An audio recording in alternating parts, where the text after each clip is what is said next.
Et allez promptement dire à ses disciples qu'il est ressuscité des morts. Voici, il vous précède en Galilée. C'est là que vous le verrez. Voici, je vous l'ai dit. Je vous l'ai dit. Allez mitangulia mwende. Mukambie disciples yake. Ya kama sheye. Tunaona, il n'est pas dans la tombe. Il est ressuscité. Et l'ange nous a dit que nous convienne vous l'annoncer. Et l'ange a dit, voici, je vous l'ai dit. Elles s'éloignèrent promptement du sépulcre. Avec crainte et avec une grande joie. Elles courirent porter la nouvelle aux disciples. Voici Jésus vint à leur rencontre. Je vous salue. Elle s'approchait pour saisir ses vêtements. Elle l'adorait. Alors Jésus leur dit, ne craignez pas. Allez dire à mes frères de se rendre en Galilée. C'est là qu'ils me verront. Pendant qu'elles étaient en chemin, quelques hommes de la garde entraient dans la ville, annoncèrent au principal sacrificateur tout ce qui était arrivé. Celle-ci, après s'être rassemblée avec les anciens et avoir tenu conseil, donnèrent aux soldats une forte somme d'argent. Dites, ces disciples sont venus de nous les dérober pendant que nous dormions. Et si le gouverneur la prend, nous l'apaiserons et nous vous tirerons des peines. Les soldats prirent l'argent et suivirent les instructions qui leur avaient été données. Et ce bruit s'est répandu parmi les Juifs jusqu'à ce jour. Amen. Frère, ils ont caché l'affaire, mais Jésus est à nous. Leur mensonge ne leur a servi à rien. Leur mensonge ne leur a servi à rien. Jésus a vaincu la mort. Allons dans Matthieu 24, dans Luc 24. Luc chapitre 24e. Luc 24. Luc 24e chapitre. Jean, je me suis trompé, il disait Matthieu 24. Et ceux qui ont... Vous pouvez corriger. Il disait Luc 24, Matthieu 24, c'était Luc 24. C'était Luc 24 et non pas Matthieu 24. Luc 24. Luc 24. Commençons au verset 13. Non. Oui, verset 13. Et allons progressivement. Et voici ces mêmes jours, des disciples allaient à un village nommé Emmaus.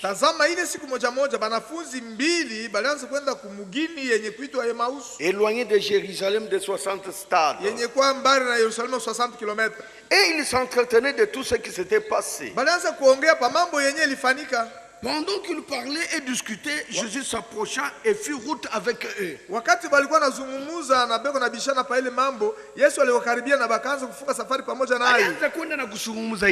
ils s'entretenaient sur les problèmes. Nous on pensait que c'était un bon type. Mais il a été tué. Donc ils étaient dispersés et ceux-là, le deux là, pendant qu'ils étaient en train de s'entretenir, Jésus leur s'approchait et ils commençaient à partir ensemble. Mais leurs yeux étaient empêchés de les reconnaître. Il leur dit, pourquoi vous entretenez-vous ensemble? Et ils s'arrêtèrent, l'air attristé. Ils leur demandaient de quoi vous entretenez. Un air triste comme ça. L'un des nommés Cléopas lui répondit. Et tous les seuls qui séjournaient à Jérusalem ne sachent pas ce qui y est arrivé ce jour ici. Quoi leur dit-il? Qu'est-ce qui se passe? Et il lui répondit. Ce qui est arrivé au sujet de Jésus de Nazareth, qui est un prophète, en parole, devant Dieu et devant tous les peuples. Frère, ça c'est un témoignage vivant. Ça c'était vraiment un témoignage vivant. Un témoignage vrai. Donc chaque chrétien doit s'accompagner d'un témoignage. Dans les quartiers, dans sa famille, dans la cité, parmi ses amis, ses collègues de l'école. Mais aujourd'hui, où est le témoignage? Mais Jésus, on pouvait le rendre témoignage. Mais Léo, aujourd'hui, il n'y a plus de témoignage. Pourquoi? Parce que nous nous comportons très mal. Pourquoi? Parce que nous imitons les païens. Pourquoi? Nous sommes en train d'imiter les dénominations. Cependant, nous sommes un peuple mis à part.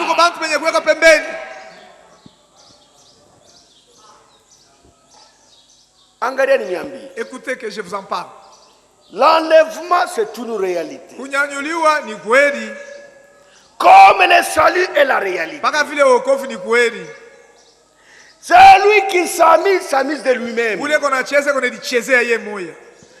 Donc, témoignage semblable à celui de Jésus. Tu n'as pas un témoignage semblable à celui de Jésus. Il n'y a pas d'enlèvement. Il est le premier-né entre ses frères. Il faut que ses frères soient comme lui. À la naissance, dans la croissance, et même dans le baptême du Saint-Esprit. Mais comment nous proclamer les choses? Comment on peut aller au ciel pendant que tout nous sommes incapables? Ce n'est pas possible. C'est ta vie qui a un problème. L'engagement qu'on a eu qu'on a problème. Il y a un problème. Façon de s'habiller qu'on a problème. La façon dont nous nous comportons, il y a un problème. Tant que nous ne marcherons pas comme Jésus, tushise mambo ya kunyanyulia mubinyo yetu. Donc, on a témoigné, lui-même est là, on a témoigné. On témoignait de Jésus lui-même à côté. On a témoigné mon présence. Il témoignait en présence de lui-même. Il ne savait pas qu'il était à leur côté. Est-ce que vous connaissez qu'il est là? Est-ce que vous connaissez qu'il vous accompagne? Quand bien même il est invisible. Il est avec vous. Il est avec tout le monde. Mais où on a témoigné? Comment tu te comportes? Pendant qu'on m'a habillé, pendant que tu parles très mal, langage. Écoutez mes amis,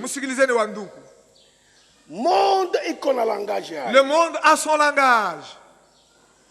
Dénomination qu'on a langage. La dénomination a son langage. L'épouse a son langage. Bibi harusi eko na musemo yake. Épouse est limitée dans la parole de Dieu. L'épouse est limitée dans la parole. L'épouse a ses garde-fous. Épouse eko na mipaka yake. Il ne peut pas traverser le garde-fou. Hawezi kutambuka mipaka. Il connaît ses limites. Anajua mipaka yake. Quand il parle, wakati il parle avec ses limites. Eko nasema na mipaka. Il connaît comment s'habiller. Anajua namna gani ya kufuata. Il a la conscience qui le contrôle. Eko na zamiri yake iko na mshauria. La conscience nous contrôle. Zamiri yake iko na msopa. C'est une lampe qui brille. Ni taa iko na ngazi. Mingi conscience ya bwisha kuwa sombre. Beaucoup leur conscience est déjà sombre. Aïe éclairé. Iko déjà obscurci. Pourquoi? Bana kuambia. Parce qu'on te dit, on te le dit, on redit encore. Chaque jour Dieu te parle. Toi tu n'écoutes pas. Alors ta conscience. Maintenant conscience yako obscurcie. Maintenant tu fais le mal, ta conscience ne te reproche de rien. Tu fais le mal, la conscience ne parle pas. Tu es mal vêtu, la conscience ne parle pas. Tu mens même, la conscience ne te parle même pas. Donc tu commences à parler ça va mourir. Alors ta conscience ne parle pas. Parce que quand Dieu te conseille, tu mets à côté. Tu sais la Bible dit comment? La Bible vient à la sème. Quand le Seigneur Jésus-Christ explique sur la semence. Prenez Matthieu chapitre 13. Oh, Matthieu chapitre 13e. Soma bien il écriture. Lisez bien cette écriture, vous verrez. Jésus dit, certaines semences tombent le long de la route. C'est quand quelqu'un a entendu la parole de Dieu, il n'a pas compris. Ah. Comme on n'a pas compris ce qu'on a annoncé, le diable vient ramasser. Tu restes mes brebis. Pourquoi? Parce que vous ne l'avez pas compris. Peut-être vous n'avez jamais fait attention à ça. Allons, Matthieu 13. Nous sommes Matthieu chapitre 13.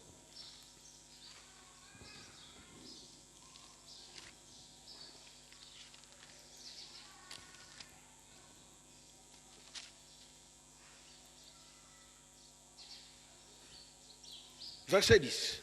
Au 10e verset. Il a parlé de la semence. Maintenant, il explique. Nous pouvons, déjà, verset 3. On peut parcourir le 3e verset.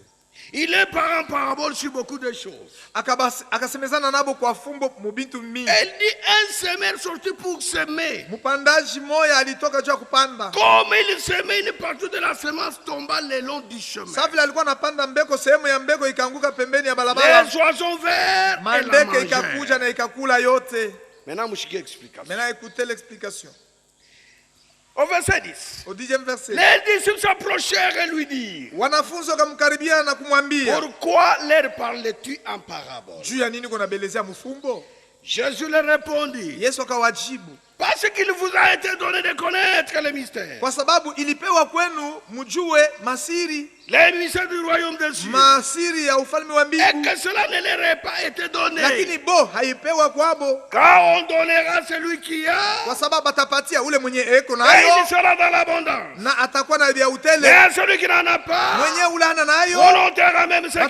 C'est pourquoi je ne parle en parabole. Parce qu'en voyant, il ne voyait point. Et qu'en entendant, ils n'entendent ni ne comprennent. Ils n'entendent ni ne comprennent. Si tu ne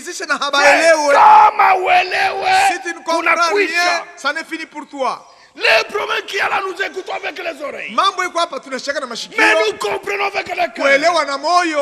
Quand Dieu parle, tel qu'il le dit, nous écoutons avec les oreilles, mais nous comprenons le cœur. Si on n'a pas compris une chose, faites attention, priez que le Seigneur te fasse comprendre.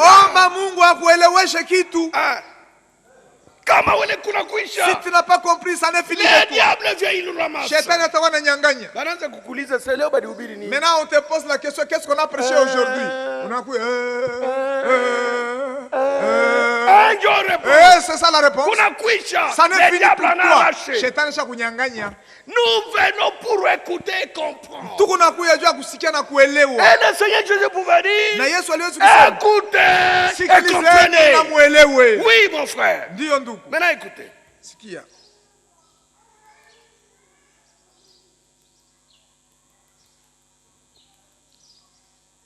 Au verset 17.